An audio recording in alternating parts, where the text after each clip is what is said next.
우리 몸 살리는 줄 알았던 건강검진, 혹시 독이 되고 있진 않나요? 안녕하세요. 혹시 매년 꼬박꼬박 건강검진 잘 챙겨받고 계신가요? 아니면 경련으로라도 꼭 받으시나요? 마치 숙제처럼 혹은 당연한 연례행사처럼 여기던 그 건강검진이 어쩌면 우리 몸, 특히 인생의 황금기를 보내고 계신 70세 이상 어르신들의 건강을 조용히 위협할 수도 있다는 생각 혹시 해보셨나요? 에이, 설마 하실 수도 있지만 이건 그냥 떠도는 이야기가 아니에요. 실제로 우리 주변에서 벌어지고 있는 현실이죠. 특히 70세를 넘어서 받는 여러 건강검진 중 상당수는 튼튼한 방패가 되어주기보다는 오히려 삶의 만족도를 떨어뜨리고 괜한 걱정거리만 늘리거나 필요 이상의 치료로 이어져 몸과 마음, 그리고 주머니 사정까지 힘들게 할 수 있다는 점 꼭 한번 생각해 볼 필요가 있습니다. 젊을 때와는 다르다. 70세 이후 건강검진의 두 얼굴. 믿기 어려우시겠지만 유명 대학 연구에서도 나왔듯이 70세 넘으신 분들 상당수가 굳이 안 받아도 될 검사를 받고 있다는 이야기가 있어요. 그리고 이런 검사들 때문에 오히려 정확하지 않은 진단이나 과한 치료를 받게 되는 경우도 적지 않다고 합니다. 더 놀라운 건 젊은 사람들에게는 도움이 되는 검사 중 일부가 오히려 어르신들께는 해가 될 수도 있다는 사실이에요. 검사는 많이 받을수록 좋다는 믿음이 어쩌면 우리 건강을 해치는 낡은 생각이 되어버렸을지도 모릅니다. 이 이야기를 끝까지 들어보시면 어떤 검사가 정말 내게 필요한지, 또 어떤 검사는 괜찮습니다 하고 거절해도 되는지 조금 더 명확하게 아실 수 있을 거예요. 불필요한 검사와 약에 쏟는 시간과 비용을 아껴서 정말 소중한 곳, 바로 여러분의 진짜 건강과 행복에 투자하는 방법을 함께 찾아가 봅시다. 분명 여러분의 노후가 훨씬 더 편안하고 활기차게 바뀔 수 있을 거예요. 저희 옆집에 사시는 최민준 할아버지, 83세, 이야기를 잠깐 해볼게요. 지난달에 정기검진을 받으셨는데 몇 가지 수치가 기준에서 살짝 벗어났다고 추가 검사를 잔뜩 권유받으셨대요. 그런데 며칠 뒤 동네 의원에 다시 가셔서 상담해보니 그 검사들이 할아버지 연세에는 크게 의미가 없거나 오히려 부담만 될 수 있다는 설명을 들으셨다는 거예요. 선생님, 솔직히 이 검사들 다 해야 합니까? 조심스레 여쭤보니 의사 선생님께서 그러시더래요. 어르신, 솔직히 말씀드리면 연세에 따라 검사의 의미가 많이 달라져요.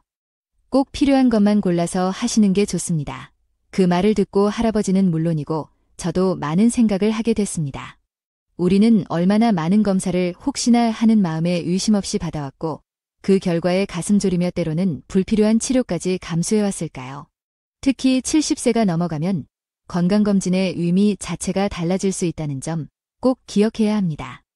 국가에서 시행하는 건강검진은 사실 여러 연령대를 아우르는 보편적인 기준으로 설계되어 있어요. 하지만 생각해보세요. 쌩쌩한 40대의 몸과 인생의 경륜이 쌓인 80대의 몸 상태가 같을 리 없잖아요. 그런데도 같은 잣대로 평가받는 경우가 많다는 거죠. 특히 우리 부모님 세대는 검사는 무조건 많이 라고 생각하시는 경향이 있는데 이제는 그 생각이 오히려 건강을 해칠 수도 있다는 점을 분명히 알아야 할 때입니다. 검사 때문에 오히려 아팠던 사연, 과잉 진단과 치료의 함정. 제 친구 어머님이신 강지혜, 72세, 여사님 이야기를 들으면 아마 깜짝 놀라실 거예요. 여사님은 정말 건강관리에 철저하신 분이셨어요. 해마다 종합검진은 기본이고 병원에서 하라는 건 뭐든 성실하게 따르셨죠. 그런데 어느 날 평소처럼 받은 혈액검사에서 아주 미미한 이상 수치가 발견된 거예요. 의사는 당연히 추가 검사를 권했고 불안한 마음의 여사님은 곧바로 여러 병원을 돌며 온갖 정밀 검사를 받으셨어요. 다행히 큰 문제는 없다는 결과가 나왔지만 그 과정에서 예상치 못한 문제가 발생했습니다. 불필요한 조직 검사를 하다가 그 부위에 감염이 생긴 거예요. 감염을 치료하기 위해 강한 항생제를 투여받으셨는데 이번엔 그 항생제가 장 건강을 망가뜨려 버렸습니다. 결국 심각한 소화 장애가 찾아왔고 반년 넘게 식사 때마다 고통스러운 시간을 보내셔야 했죠. 검사 때문에 없던 병이 생겼다며 씁쓸해하시던 여사님의 목소리가 아직도 귓가에 맴돕니다. 의학계에서는 이렇게 필요 이상으로 행해지는 진단과 치료를 과잉 진단, 과잉 치료라고 부릅니다. 특히 나이가 들수록 이런 위험에 노출될 가능성이 더 커지는데요. 이유는 몇 가지로 나누어 볼 수 있습니다. 나이에 따라 몸의 기준이 달라져요. 노화는 자연스러운 변화예요. 젊었을 때와 수치가 다르다고 해서 무조건 비정상은 아니라는 거죠. 하지만 대부분의 검진 기준은 여전히 젊은 성인에게 맞춰져 있어서 어르신들에게 그대로 적용하기에는 무리가 따릅니다. 예를 들어 콜레스테롤 수치만 해도 70세 이상에서는 약간 높은 편이 오히려 건강에 도움이 된다는 연구 결과도 있을 정도니까요. 그런데 우리는 여전히 정상 범위라는 틀에 어르신들을 가두고 있는 건 아닐까요? 검사 자체가 위험할 수 있어요. 대장 내시경 같은 검사도 연세가 많으실수록 부담이 커집니다. 검사 중 장에 구멍이 나는 등 심각한 합병증 발생 확률이 젊은 사람보다 훨씬 높다는 연구 결과도 있어요.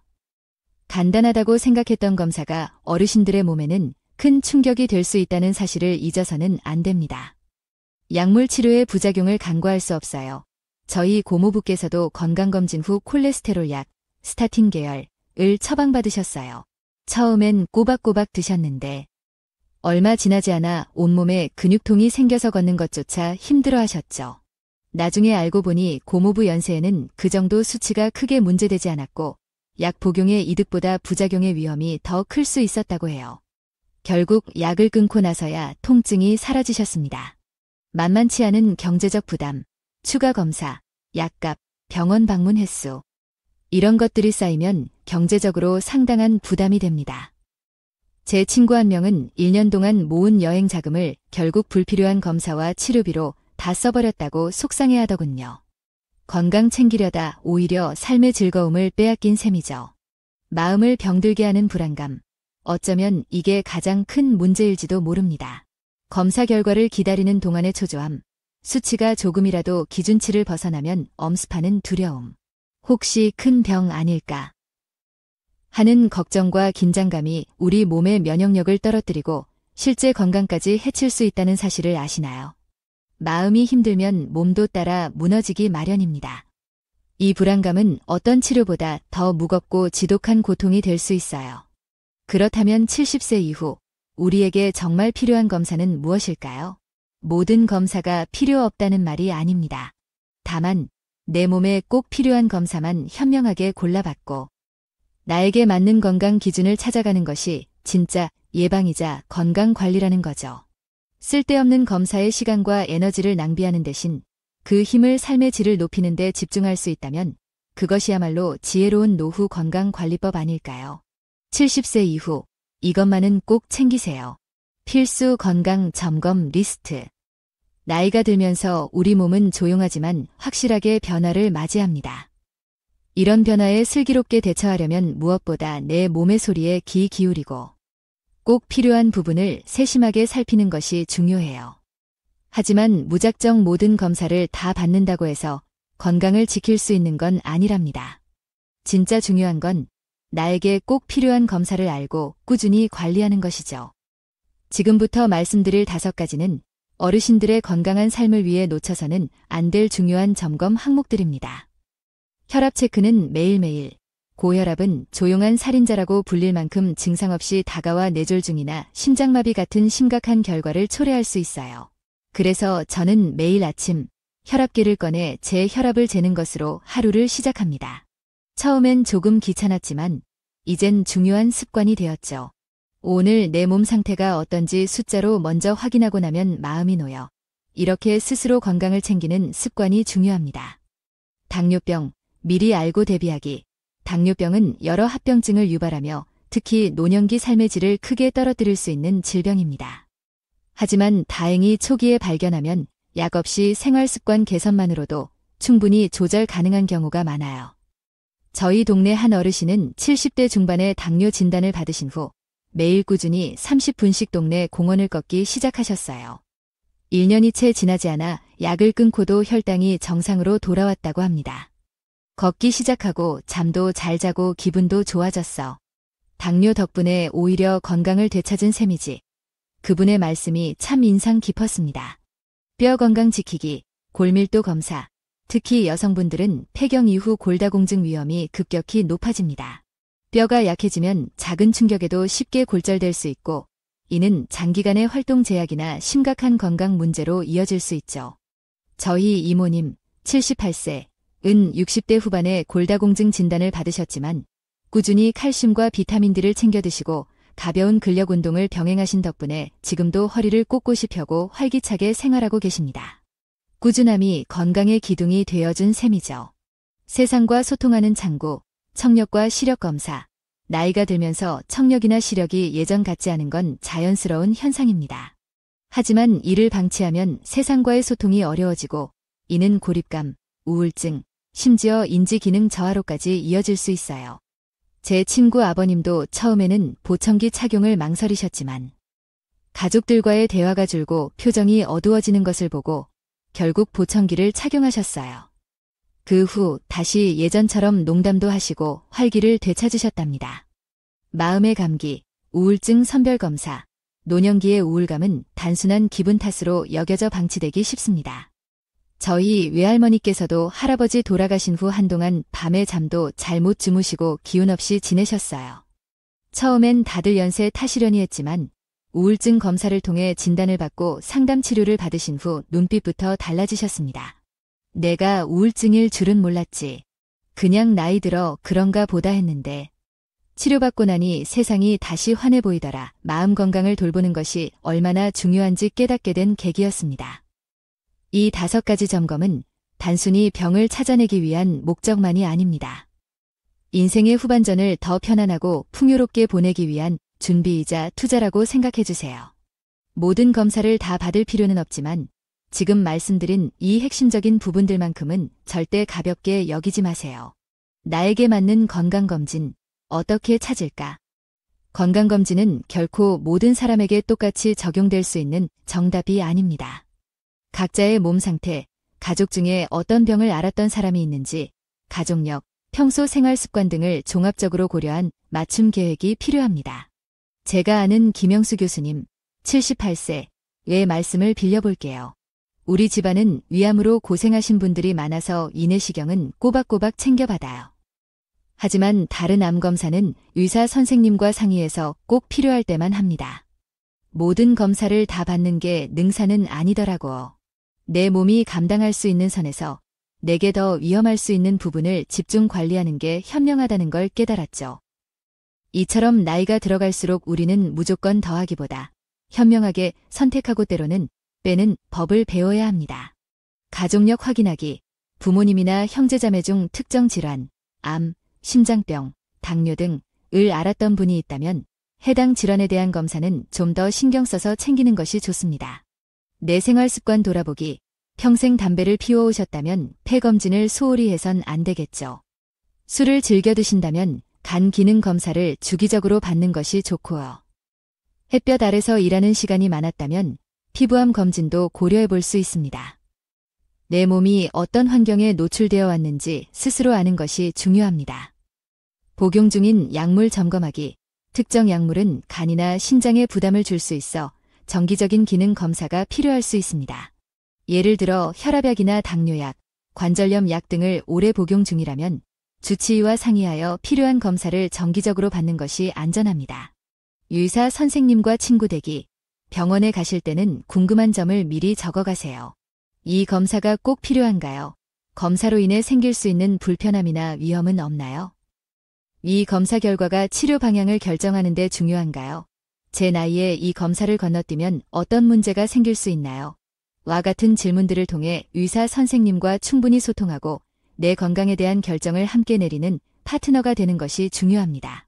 나만의 건강 수첩 만들기, 언제 어떤 검사를 받았고 결과는 어땠는지, 현재 복용 중인 약은 무엇인지, 특별히 주의해야 할 점은 없는지 등을 간단하게 기록해두는 습관은 정말 큰 도움이 됩니다. 병원 방문 시 의사 선생님께 정확한 정보를 전달하는 데 유용하고 스스로 건강 상태를 꾸준히 관리하는 데도 좋습니다. 검진보다 중요한 것, 매일매일의 건강 습관. 하지만 오늘 제가 정말 강조하고 싶은 이야기는 따로 있습니다. 바로 일상의 힘입니다. 매일 어떻게 먹고, 어떻게 움직이고, 어떻게 마음을 다스리며 살아가느냐가 때로는 그 어떤 검사나 약보다 더 강력한 건강 비결이 될 수 있다는 거죠. 믿기 어려우실지 모르지만 70세 이후에는 정기검진 횟수보다 규칙적인 운동, 균형 잡힌 식사, 충분한 수면, 긍정적인 마음 상태 같은 일상의 건강 습관이 삶의 질에 훨씬 더 큰 영향을 미친다는 연구 결과도 있습니다. 동네 공원에 나가보면 90이 넘으신 연세에도 매일 아침 가볍게 걷거나 체조를 하시는 어르신들을 종종 뵙습니다. 한 어르신께서는 약도 좋지만 내 두 다리가 최고의 보약이야. 매일 이렇게 걷고 나면 몸도 가뿐하고 기분도 상쾌해. 라고 말씀하시더군요. 그 모습을 보며 운동의 중요성을 다시 한번 실감했습니다. 내 몸에 맞는 운동 찾기, 꼭 격렬할 필요는 없어요. 걷기, 가벼운 체조, 수영, 실내 자전거 타기 등 무릎이나 관절에 부담이 적으면서 꾸준히 할 수 있는 운동을 찾는 것이 중요합니다. 중요한 건 꾸준함이니까요. 통증이 두려워 움직이지 않는 것이 오히려 몸을 더 굳게 만들 수 있습니다. 조금씩이라도 꾸준히 몸을 움직이는 습관이 통증을 줄이고 활력을 되찾는 데 도움을 줄 수 있습니다. 단백질 섭취, 놓치지 마세요. 나이가 들면 근육량이 자연스럽게 줄어듭니다. 근육 감소는 활동량 저하, 낙상 위험 증가 등으로 이어질 수 있기 때문에 단백질 섭취에 신경 써야 합니다. 하지만 치아가 약해지거나 소화 기능이 떨어져 고기 섭취가 어려운 경우가 많죠. 이럴 때는 두부, 계란, 생선, 콩류처럼 부드럽고 소화가 잘 되는 단백질 식품을 식단에 적극적으로 포함시키는 것이 좋습니다. 물 충분히 마시고 있나요? 어르신들은 갈증을 잘 느끼지 못해 탈수 상태에 빠지기 쉽습니다. 탈수는 변비, 피부 건조, 심하면 의식 저하까지 유발할 수 있어요. 의식적으로 시간을 정해두고 물을 마시는 습관을 들이는 것이 좋습니다. 작은 변화지만 건강에 미치는 영향은 매우 큽니다. 꿀잠을 위한 노력, 숙면은 낮 동안 쌓인 피로를 풀고 몸과 마음을 재충전하는 데 필수적입니다. 하지만 많은 어르신들이 불면증으로 힘들어하시죠. 잠자리에 들기 전 따뜻한 우유 한 잔 마시기, 가벼운 스트레칭하기, 잔잔한 음악 듣기 등 자신만의 편안한 저녁 습관을 만들어보는 것이 도움이 될 수 있습니다. 늦은 시간 TV 시청이나 카페인 음료 섭취는 피하는 것이 좋겠죠. 마음 건강 챙기기, 몸 건강만큼이나 마음 건강도 중요합니다. 스트레스를 잘 관리하고 긍정적인 마음을 유지하는 것이 면역력 향상에도 도움이 됩니다. 명상, 취미활동, 친구들과의 대화 등을 통해 스트레스를 해소하고 마음의 안정을 찾는 시간을 갖는 것이 중요합니다. 제 지인 중 한 분은 70대 후반에 명상을 시작하셨는데 처음에는 5분 앉아있기도 힘들었다고 해요. 하지만 꾸준히 연습한 결과 지금은 명상을 통해 마음의 평온을 얻고 혈압 관리에도 도움을 받고 있다고 합니다. 함께하는 즐거움, 사회적 교류, 사람은 혼자서는 살 수 없는 사회적 존재입니다. 친구나 이웃과의 만남, 동호회 활동, 자원봉사 등 사회적 관계를 유지하는 것은 외로움을 해소하고 삶의 활력을 불어넣어줍니다.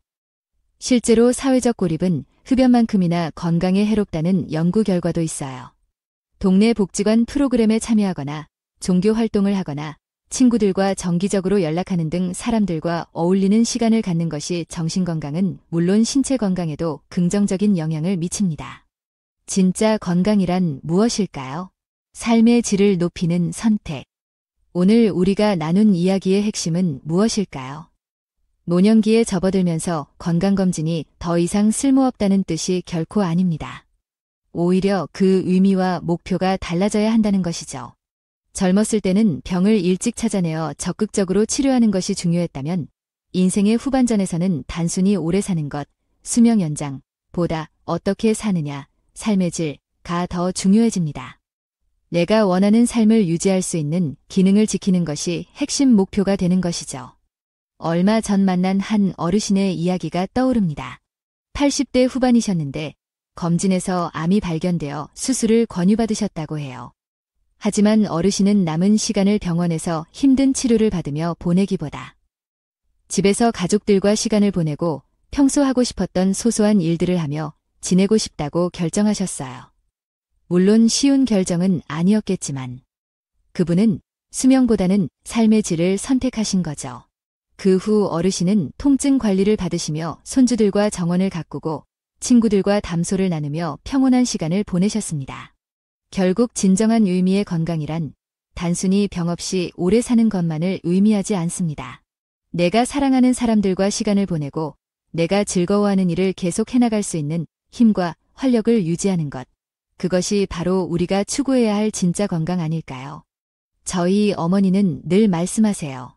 나한테 건강이란 우리 강아지랑 산책할 수 있는 힘이고 텃밭에 상추 심을 수 있는 기쁨이고 오랜 친구랑 웃으며 커피 마실 수 있는 여유야. 그 말씀 속에 건강의 진짜 의미가 담겨 있다고 생각합니다. 부디 오늘 이야기가 여러분의 마음에 작은 울림을 주었기를 바랍니다. 불필요한 검사나 치료에 대한 걱정과 부담에서 조금 벗어나 지금 이 순간 내 삶에서 진정으로 소중한 것들에 집중하며 더욱 건강하고 행복한 날들을 만들어 가시기를 진심으로 응원합니다.